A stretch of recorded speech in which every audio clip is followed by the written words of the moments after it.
10 years. Mula noong huli akong umuwi dito sa lumang bahay. Nawala man si tatay, pero bakit parang hindi ako naapektuhan?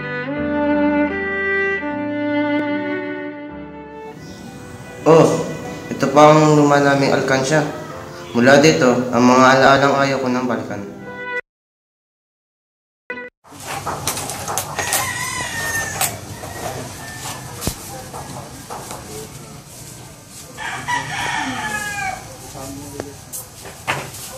Ito anak, baka sa'yo.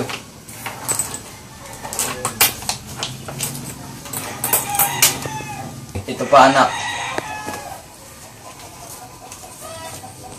At ito, baka sa ipon natin. Tay, bakit di tayo mayaman? Alam mo anak, ang kayamanan, di magbibilang sa dami ng salapi. Kundi sa iyong binibigay.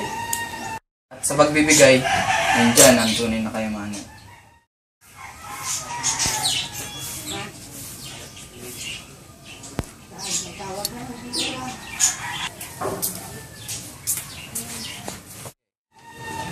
Tay, para sa akin ba to?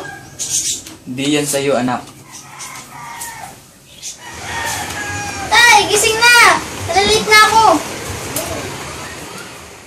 Ang gusto ko lang naman ay magkaroon ng magandang buhay. Hindi gaya ni tatay, kontento na sa ganitong.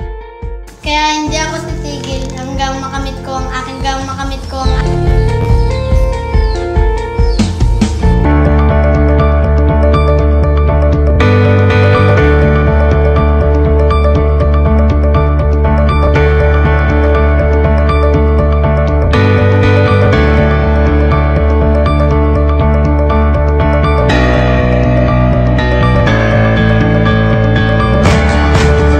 Batchmates, graduation is a gift of closure and new beginnings. Maghihiwalay tayo, pero sana hindi tayo magkanya-kanya. Opisyal kong sinisimulan ang palatuntunan ng pagtatapos ng mga paaralang Loyola ng Pamantasang Ateneo de Manila.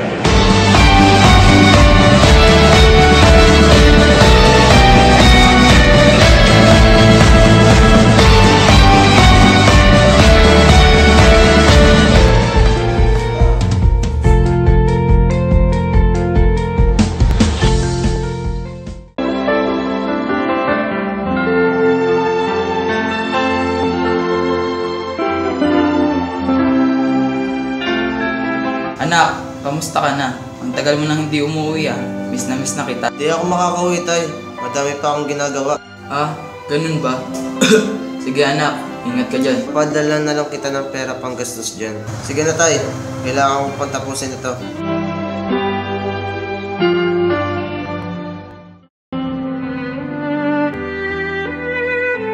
Ano ito? Bakit ang daming sulat para sa akin?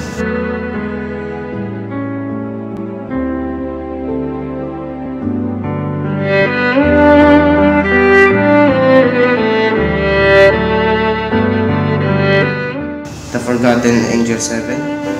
Baka nagkamali sila ng padala.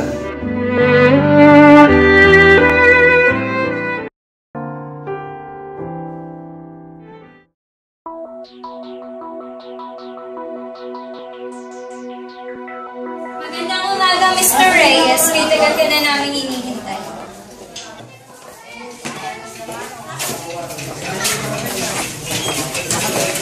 Gandang umaga, Mr. Reyes. Maupo ka.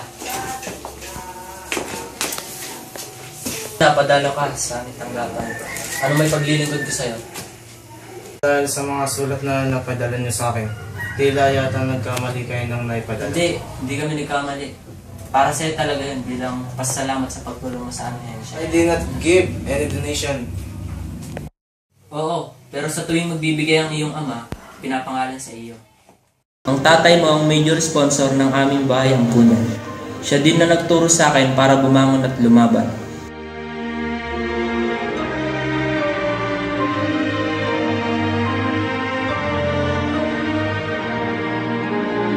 Halos araw-araw siyang pumupunta dito noong nabubuhay pa siya upang magbigay ng ngiti sa mga batang kinalimutan ng kanilang magulang.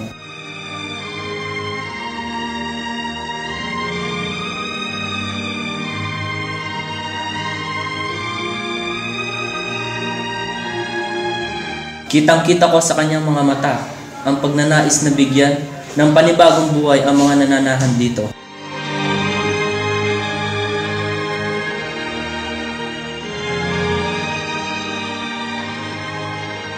At nang magkasakit siya, ikaw ang lagi niyang bukang bibig kung gaano ka kabuting anak at handang magbigay sa kabila ng kahirapan. Kaya't ito ang silbing iniwan niya sa amin, ang inspirasyon at kayamanan ng puso't isipan na handang tumulong kahit saan, kahit kailan. Ganun pala ang mga nangyari. Ngayon ko lang nalaman yan.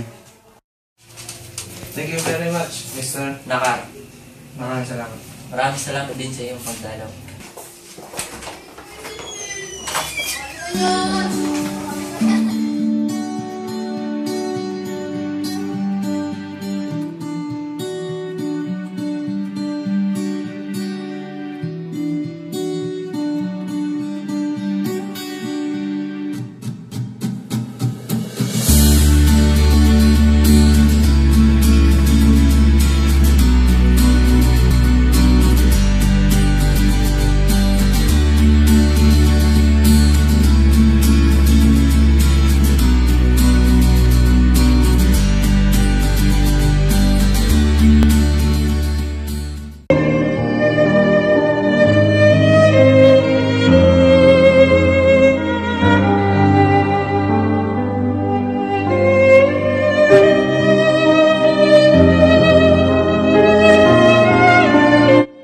Naku, Itay.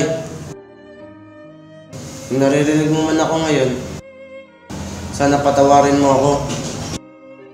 Mali ang aking akala. Sana nandun ako sa tabi mo bago ka magpaalam. Di man lang ako nakain ng tawad sa'yo. Diyos ko, patawarin mo po ako. Simula ngayon, bilang alaala ni Itay, ako ang magsisilbing inspirasyon ng bawat kabataan.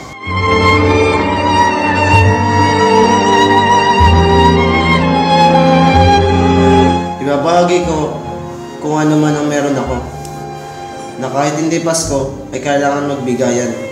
Dahil sabi nga ni Itay, ang kayamanan ay hindi nabibilang kung ano ang meron ka, kundi sa kung ano ang kaya mong ibigay.